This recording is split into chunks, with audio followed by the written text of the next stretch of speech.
Hello friends, welcome to my channel more education. कैसे हो आप सब? आई होप आप सब बहुत अच्छे होंगे। देखिए, जैसा कि आप सबको पता है कि आजकल हम सब ग्रामर बहुत पढ़ रहे हैं, ठीक है। मैथ्स के बहुत अच्छे अच्छे ट्रिक्स जान रहे हैं। ओके, तो इसके लिए आज मैंने सोचा कि आज आप सबको मैं टेंस सिखा देती हूँ। देखो फ्रेंड्स, जैसे कि आपको मालूम है टेंस मतलब काल, हिंदी में हम काल बोलते हैं। काल मतलब क्या? समय, ठीक है। ओके, टेंस मतलब काल, और काल का जो एकदम इजी हिंदी है वो उसका मतलब होता है समय। ओके, मैं बहुत गहराई में नहीं जाना चाहती, मेरा सीधा पॉइंट है आपको आज सिखाने का प्रेजेंट इंडेफिनिट टेंस, जिसे हम क्या बोलते हैं? सिंपल प्रेजेंट टेंस, ठीक है। तो देख लेते हैं, ये हमारा जो काल है मतलब टेंस, ये कितने प्रकार के होते हैं? ये 3 प्रकार के होते हैं, ये 3 प्रकार के होते हैं, ठीक है। Present tense, past tense, future tense. Okay, वर्तमान काल, भूतकाल, भविष्य काल। वर्तमान हमारा क्या है? Present sorry. और पास्ट टेंस क्या है? भूतकाल। और फ्यूचर टेंस क्या है? भविष्य काल। तो अब ये जो present tense, past tense, future tense मैंने बताया, इन सब के 4 टाइप्स होते हैं। प्रेजेंट के भी 4 टाइप्स होते हैं, पास्ट के भी 4 टाइप्स होते हैं, फ्यूचर के भी 4 टाइप्स होते हैं। तो हमारा फर्स्ट टाइप होता है इनडिफिनिट। ओके, इनडिफिनिट प्रेजेंट में भी होता है, पास्ट में भी होता है, फ्यूचर में भी होता है। तो आज हम क्या सीखने वाले हैं? Present indefinite tense. ओके, तो देखो, सबसे पहले किसी भी टेंस को करने से पहले एग्जाम में अगर आपको बोल दिया ट्रांसलेट करना है, ठीक है, हिंदी और आपको इंग्लिश में उसको ट्रांसलेट करना है, तो सबसे पहले क्या होता है कि उसको करने से पहले, ट्रांसलेट करने से पहले हमें ये जान लेना होता है कि ये कौन सा टेंस है। ओके, आप ये जान लिए कौन सा टेंस है, तो अब आपको ये भी जानना पड़ेगा कि उस टेंस का कौन सा वाला टाइप है। ओके, जैसे देखो, मैं आपको बताती हूँ। देखिए, जैसे ये हमारा क्या है? वह बाजार जाता है, ठीक, वह बाजार जाता है जो है से पता करो कि ये प्रेजेंट है तो प्रेजेंट में ही आता है ना। था तो आएगा नहीं प्रेजेंट में, गागी गे तो आएगा नहीं प्रेजेंट में। है वर्तमान। ओके, ये प्रेजेंट है। और हमें टाइप जानने के लिए थोड़ा पीछे जाना पड़ेगा, सेकेंड लास्ट। देखो, टेंस पहचानने के लिए सबसे आसान तरीका है लास्ट में, जो एकदम लास्ट में कौन सा वर्ड है, क्या है। अगर है लिखा है तो प्रेजेंट है, और टाइप जानने के लिए सेकेंड लास्ट वर्ड पीछे जाओ। तो क्या कहने का मतलब है कि ये तरीका पहचानने का है, किसी भी वाक्य के अंत में, हिंदी वाक्य के अंत में ता है, ती है, ते है आता है, वो होता है प्रेजेंट इंडेफिनिट टेंस। है का मतलब प्रेजेंट, तातीते का मतलब इंडेफिनिट। आई बात समझ में? है का मतलब क्या हुआ? प्रेजेंट, और तातीते का मतलब क्या हो गया? इंडेफिनिट। देखिए, जैसे अगर मैं बोलूं मैं पढ़ाई करती हूँ, ती हूँ है, ती हूँ, ठीक, और वे पढ़ाई करते हैं, ते है आया, वह पढ़ाई करता है, ता है, ते है, ती है, लड़की पढ़ाई करती है, मैं पढ़ाई करती हूँ। तो इस टाइप के सेंटेंस में ये हमारा ता है, ती है, ते है आता है, तो वो हमारा क्या होता है? Present indefinite tense. तो पहले पहचान अच्छी होनी चाहिए, क्योंकि पूरे 12 टेंस हो जाते हैं, ठीक है। पूरे के पूरे 12 है, तो आप अगर सबका रूल अलग अलग है, ओके, सबका रूल थोड़ा अलग है, सब में सबके हेल्पिंग वर्ब अलग होते हैं। इसके लिए अगर हम उसको सेंटेंस को पहचानेंगे ही नहीं, अच्छे से नहीं पहचानेंगे, तो किसी का रूल किसी और में अप्लाई कर सकते हैं, हम कंफ्यूज हो जाएंगे। इसके लिए सबसे पहली बात यह है कि हमें पहचान बहुत अच्छी होनी चाहिए। जैसे समझ लीजिए, एक छोटी सी बात मैं बताना चाहूंगी बीच में। अगर कोई डॉक्टर है, ठीक है, कोई डॉक्टर है, ओके, उसके पास एक पेशेंट आया है।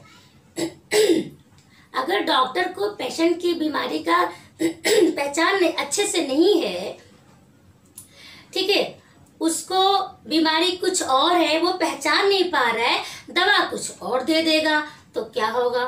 सीधी सी बात है, आप तो समझते ही होंगे क्या हो सकता है, प्रॉब्लम हो जाएगी उसको। अरे इवन उसकी जान भी जा सकती है, कुछ ऐसी दवा चला दी डॉक्टर। तो इसके लिए बोल रही हूँ मैं कि सबसे पहले टेंस को करने से पहले आप ये समझो उसको आप पहचानो कि वो किस टेंस का है। जब आप ये समझ गए कि किस टेंस का है, तो अब ये भी पहचानो कि उस किस टेंस का है, पहचान लिए ना, तो अब ये भी पहचानो कि उस टेंस का कौन सा टाइप है।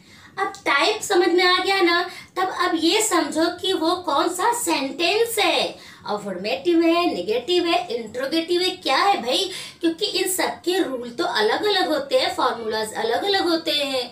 इसके लिए हमें पहचानना बहुत जरूरी है। सबसे पहले मैंने क्या बताया, कौन सा टेंस, ये पहचानो। पहचान में आ गया, ओके वेरी गुड। अब टेंस का कौन सा टाइप है वो पहचानो, एक्सीलेंट। अब वो भी समझ में आ गया कि वाह, मैं तो समझ में आ गया मैं कौन सा टेंस है, गुड। अब देखो वो सेंटेंस कौन सा है, अफर्मेटिव है मतलब सकारात्मक वाक्य है, या फिर नेगेटिव है मतलब नकारात्मक वाक्य है, या फिर इंट्रोगेटिव है, प्रश्नवाचक है। तो ये सारी चीज अगर आपको पता चल गया है तो आपको ये भी मालूम होगा कि किसका रूल क्या है। ठीक, तो आइए हम देखते हैं सबसे पहले अफर्मेटिव सेंटेंस। पहले समझ लेते हैं, अफर्मेटिव सेंटेंस में नहीं शब्द नहीं आता है। क्या नहीं आता है, बड़ा ही सीधा सिंपल सकारात्मक होता है। जैसे मैं बोलूँ, वह पढ़ाई करता है, वे स्कूल जाते हैं, बच्चे पढ़ाई करते हैं, टीचर बच्चों को पढ़ाती है। कहीं पर ना आया, नहीं आया, नहीं आया, ओके, नहीं आया, ओके। तो क्या है, तुम पढ़ाई करते हो, तुम वीडियो देखते हो। अगर मैं ये बोल दूं तुम वीडियो देख रहे हो, ये नहीं, ये गलत हो जाएगा, ठीक है, ओके। तो हमें वहां अभी नहीं जाना है, हम दूसरी वीडियो में उसको सिखाएंगे आपको। तो आप यहाँ पर देखिए, हमें क्या देखना है, ता है, ती है, ते है, ये आया क्या, अगर आया है तो प्रेजेंट इंडेफिनिट टेंस है, जिसको बोलते हैं सिंपल प्रेजेंट टेंस। अब आपको हमें ये सिखाना है कि इसको करते कैसे हैं, ठीक है। देखिए फ्रेंड्स, किसी भी सेंटेंस में सब्जेक्ट होता है, वर्ब होता है, ऑब्जेक्ट होता है, और जो एक्स्ट्रा चीजें होती है इसको कॉम्प्लीमेंट बोलते हैं, उसको लास्ट में लगा देते हैं। लेकिन इसका फॉर्मूला क्या है, पहले हम ये देख लेते हैं। हाँ, फॉर्मूला में जाने से पहले आपको सब्जेक्ट तो मालूम है ना, सब्जेक्ट क्या होता है, मैंने आपको समझाया है। देखिए, जैसे कि मैं ये बोलूं, मैं बच्चों को पढ़ाती हूँ, तो यहाँ पे पढ़ाने का काम कौन कर रहा है, मैं मतलब आई क्या हो गया, सब्जेक्ट। मतलब वो पर्सन या प्राणी जो काम करता है वो सब्जेक्ट है, और कौन सा उसका जो काम है ना, जैसे पढ़ाने का या दौड़ने का, खेलने का, सोने का, ये उसका हो गया वर्ब। ठीक, अब वो काम किसके ऊपर हो रहा है, ठीक, जैसे राम स्कूल जाता है, राम हो गया सब्जेक्ट, जाता हो गया वर्ब, कहाँ जाता है, स्कूल, तो स्कूल क्या हो गया, ऑब्जेक्ट। ठीक, जैसे मैं ये बोलूं, एक बिल्ली मेरे ऊपर कूदती है, ठीक है, एक बिल्ली, याद रहे ता है ती है, आपको यूज ही करना है। तो एक बिल्ली मेरे ऊपर कूदती है, मेरे ऊपर कौन कूदता है, बिल्ली, बिल्ली क्या हो गया, सब्जेक्ट। ठीक, क्या कौन सा काम किया उसने, कूदने का काम किया, ठीक, और कहाँ पे कूदी वो, मेरे ऊपर, तो मेरे ऊपर ये क्या हो गया, ऑब्जेक्ट। ये आपको समझ में आ रहा है, सब्जेक्ट वर्ब ऑब्जेक्ट। मैं इतना जोर इसलिए दे रही हूँ कि जब कुछ बच्चों को ये नहीं पता होता है कि सब्जेक्ट क्या है, वर्ब क्या है, ऑब्जेक्ट क्या है, तो जो फॉर्मूला होता है उनको समझ में नहीं आता है, किसको कहीं पर भी डाल देते हैं। ठीक है, तो देखिए इसका फॉर्मूला, अफर्मेटिव सेंटेंस का फॉर्मूला हम सबसे पहले लिखते हैं। अफर्मेटिव सेंटेंस का फॉर्मूला इधर है, subject, okay, plus verb, first form, verb का फर्स्ट फॉर्म, ठीक है, प्लस ऑब्जेक्ट, ओके, प्लस क्या होगा, देखिए सब्जेक्ट वर्ब ऑब्जेक्ट, इसके बाद जो एक्स्ट्रा चीजें हैं, कॉम्प्लीमेंट, एक्स्ट्रा चीजें ऑब्जेक्ट के बाद यूज होता है। ठीक है, देखिए एक सेंटेंस यहाँ पे हमने लिखा है, वह बाजार जाता है, तो सबसे पहले याद रखिए मैंने फॉर्मूला में क्या लिखा है, सब्जेक्ट। इस सेंटेंस में सब्जेक्ट कौन है, बाजार जाने का काम कौन कर रहा है, वह कोई इंसान है। ठीक, तो ये कोई पर्सन है, ये क्या है, सब्जेक्ट है, इधर मैं एस यू लिख देती हूँ, ठीक है, ये है सब्जेक्ट। ओके, तो फॉर्मूला में लिखा हुआ है कि सबसे पहले सब्जेक्ट मेंशन होना चाहिए, तो क्या लिखेंगे, वर्ब इंग्लिश में क्या बोलते हैं, ही या शी, लेकिन जाता है तो सिंपल सी बात है ना, कोई लड़का ही होगा। तो ही, हमने क्या लिखा इधर, ही। अब क्या लिखना है हमें, वर्ब का फर्स्ट फॉर्म। वर्ब का फर्स्ट फॉर्म क्या है, ये वर्ब इधर कहाँ है बताइए, जाना, ये जाता, ये वर्ब है ना, तो जाने को इंग्लिश में क्या बोलते हैं, गो। लेकिन ध्यान रहे यहाँ पर हमें क्या लिखना है, गोज। मैं अभी आपको बताती हूँ कि कहाँ पर गोज यूज होगा, कहाँ पर गो यूज होगा। मतलब किस मेन वर्ब जो होती है, जो मेन वर्ब, जो मुख्य क्रिया मेन वर्ब के अंत में, एक मिनट ध्यान दीजिए, अगर सब्जेक्ट, मैंने आपको ये अभी नहीं बताया, प्रेजेंट इंडेफिनिट टेंस में एक और रूल क्या है, बहुत इंपॉर्टेंट है। अगर हमारा सब्जेक्ट सिंगुलर है तो वर्ब के अंत में एस या ईएस लगता है, आई और यू को छोड़कर, ओके। और अगर सब्जेक्ट प्लूरल है तो वर्ब के अंत में एस या ईएस नहीं लगता है। अब क्योंकि वह बाजार जाता है, कोई एक ही पर्सन है ना, तो इसके लिए वहां पर हम क्या यूज करेंगे, एस लगाएंगे, लेकिन सिर्फ एस नहीं लगाएंगे, ई एस लगाएंगे। अब प्रॉब्लम ये आ गया कि कहां पर एस लगेगा और ई एस लगेगा। देखिए, जब सब्जेक्ट सिंगुलर हो तो वहां पर एस या ई एस ये लगाने का रूल है, लेकिन सिर्फ आपको इतना ध्यान देना है कि ई एस किधर लगाना है, सिंगुलर में ही ई एस भी लगेगा, सिंगुलर में ही एस भी लगेगा। लेकिन इसका एक रूल है, पहले हम ये देख लेते हैं।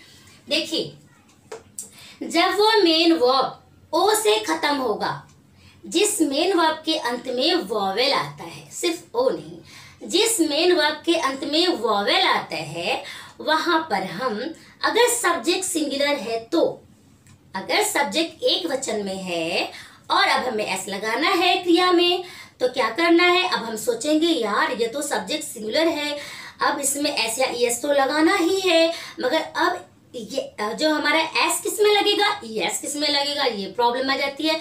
तब आपको मैंने क्या बताया, पहला रूल ध्यान दीजिए, जब मेन वर्ब का जो अंत है लास्ट में वॉवेल आता है, जैसे यहाँ पर ओ है, ठीक, ओके, मान लीजिए यहाँ पर ओ है, गो है, तो अब हम इसको, अगर सब्जेक्ट सिंगुलर था, हमें ट्रांसलेट किया हमने, तो हम यहाँ पर क्या लिख देंगे, गोज, ओके।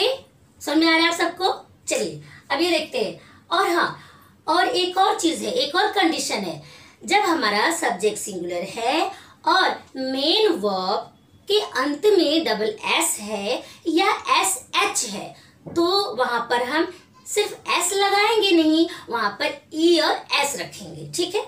जैसे देखिए यहाँ पर है, देखिए डबल एस मान लीजिए किसी भी क्रिया के अंत में है, ठीक, और यहाँ पर एस एच है, मतलब कहने का ये है, जो भी मेन वर्ब है उसके अंत में डबल एस है या फिर एस एच है, तो उस वर्ब के अंत में हम क्या यूज करेंगे फ्रेंड्स, ई एस, ठीक है।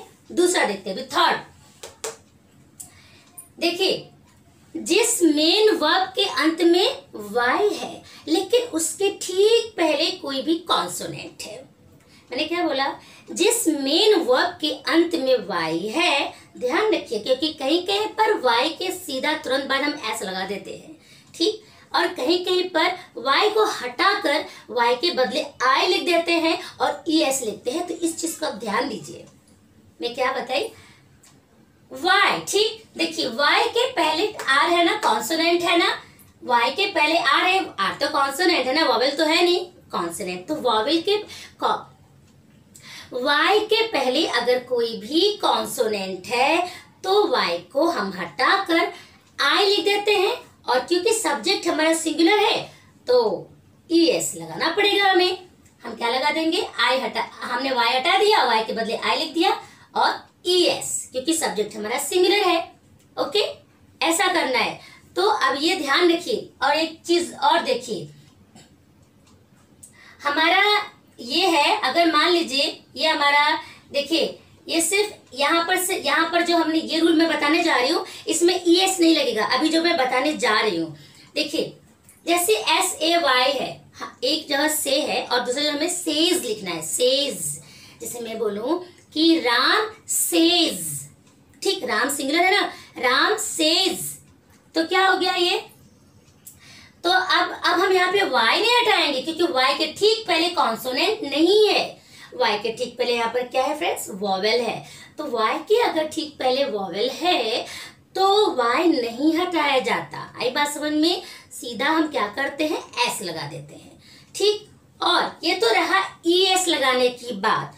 और इसके अलावा जहां पर भी आप इनको छोड़ के, इतना जो मैंने बताया इनको छोड़ के, बाकी जो भी हमारा हेल्पिंग जो मेन वर्ब आता है, मतलब मुख्य क्रिया, उसमें हम सीधा क्या लगाएंगे, एस। अब ध्यान दीजिए मैं क्या सिखाने जा रही हूँ।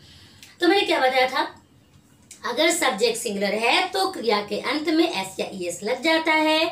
जो मैंने अभी बताया ईएस किस में लगेगा और एस किस में लगेगा, ठीक है। और जब सब्जेक्ट हमारा प्लूरल है तो क्रिया के अंत में एस या ईएस नहीं लगता है। देखिए आई सिंगुलर है, लेकिन आई में क्रिया के अंत में एस या ईएस नहीं लगता, ठीक है। ये ध्यान रहे, आई और यू को छोड़ के, ठीक है। और सब्जेक्ट प्लूरल हो तो देखिए यहाँ पर क्या लिखा है, वह बाजार जाता है। ठीक, बहुत ध्यान से समझिए।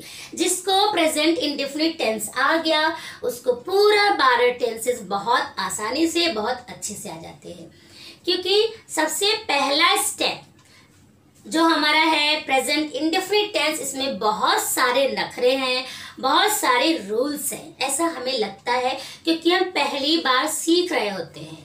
तो सारे नखरे, सारे रूल्स अगर आपको प्रेजेंट इंडेफिनिट में आ गए तो बाकी सब आपको एकदम इजी लगेंगे। बोलेंगे यार ये तो सब कितना इजी है, बहुत इंटरेस्टिंग है।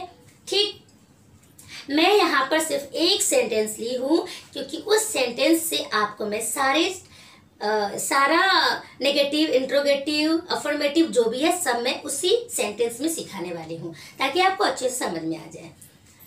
देखिए वह बाजार जाता है, हमने क्या लिखा, ही। अब हम यहाँ पर क्या लिखेंगे, goes. Okay, he goes to market. Okay, देखिए सब्जेक्ट हमारा फॉर्मूला क्या था, सब्जेक्ट हमारा है ही। ओके, अब वर्ब पर फर्स्ट फॉर्म आ गया गोज। अब कहाँ जा रहा है, ये हो गया ऑब्जेक्ट, ठीक है। और फनी स्टाइल में देखा जाए तो आप ऐसे बोल सकते हो, वह बाजार जाता है ना, वह जाता है बाजार। ठीक, लड़कियां गाना गाती हैं, लड़कियां, पहले लड़कियां इंग्लिश लिखो, फिर गाती हैं बाद में क्या, गाना। लड़कियां गाती हैं गाना, ठीक है। अब मैं ये बोलूं, बच्चे पढ़ाई करते हैं, ठीक है। पढ़ाई करने को स्टडी बोलते हैं, अलग से डू मत लिखना आप, ठीक है। बच्चे पढ़ाई करते हैं। चलो हम थोड़ा एक्सरसाइज कर लेते हैं पहले। देखिए अगर मैं ये बोलूं बच्चा पढ़ाई करता है, बच्चा सिंगुलर है, ओके, तो चाइल्ड क्या, स्टडीज। लेकिन मैं ये बोलूं बच्चे पढ़ाई करते हैं, चिल्ड्रेन स्टडी, चिल्ड्रेन स्टडी, क्योंकि चिल्ड्रेन हमारा क्या है, प्लूरल है, ठीक है। चिल्ड्रेन प्लूरल है, इसके लिए क्रिया में एस या एस नहीं आएगा, आपको पता है।